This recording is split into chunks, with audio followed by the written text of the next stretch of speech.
Chapter 7. Early one morning, I was surprised to see 5 camels on the shore on my side of the island. I could see no savages. However, I was certain that there must be 20 or 30 of them, for they always came 4 or 6 in a camel. I climbed the hill to my watching place. Looking down, I saw 30 savages dancing round a fire. While they were dancing, they were waving long sticks which they use for fighting. As I was watching, the savages pulled 2 prisoners out of the camels. One of those poor fellows was at once struck on the head. He fell to the ground. The other prisoner was left standing by himself till they were ready to eat him. He seized this chance to run away. He ran for dear life straight towards me. 3 of the savages ran after him. Now only the stream was between us. The prisoner jumped in and swam across it. 2 savages swam after him. The third one went back to his companions. I decided to save the poor prisoner. Running towards the 2 savages, I knocked one of them down with my gun. I did not want to shoot, because that would make a noise that would bring the other wild men.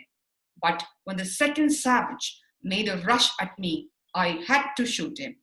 He fell dead. The sound of my gun made the runaway prisoner stop and stand still. He was frightened and stood there without moving. I called to him and made signs to him to come nearer. He came a little nearer and then he stopped. A few more steps and then he stopped again.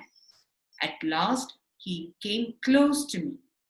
Then he knelt down and kissed the ground where I was standing. He laid his head on the ground and placed my foot on it. By doing this, he showed that he was my slave and I was his master. The poor savage was astonished because I had killed a man when I was far away from him. He pointed to the dead man and said something to me. Of course, I did not understand what he was saying, but I was happy to hear his voice. His was the first voice that I had heard for years. The savage whom I had knocked down was not dead. He was now trying to stand up. Seeing this, my savage made signs to me to give him my knife. He took it and with a single blow cut his head off. We buried the bodies in the sand. I took my new friend to my tent. There I gave him water to drink and bread and raisins to eat. I made him lie down, for he was very tired.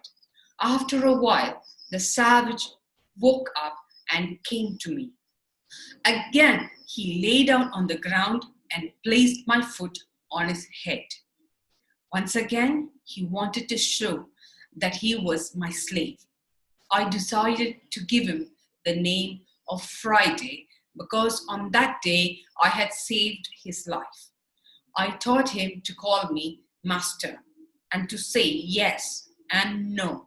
I gave him some clothes to wear, trousers which I had brought from the ship, a coat made of goat skin, and a cap made of rabbit skin. At first, Friday was uncomfortable in his clothes. I changed them to make them fit better. Soon, he was wearing them every day.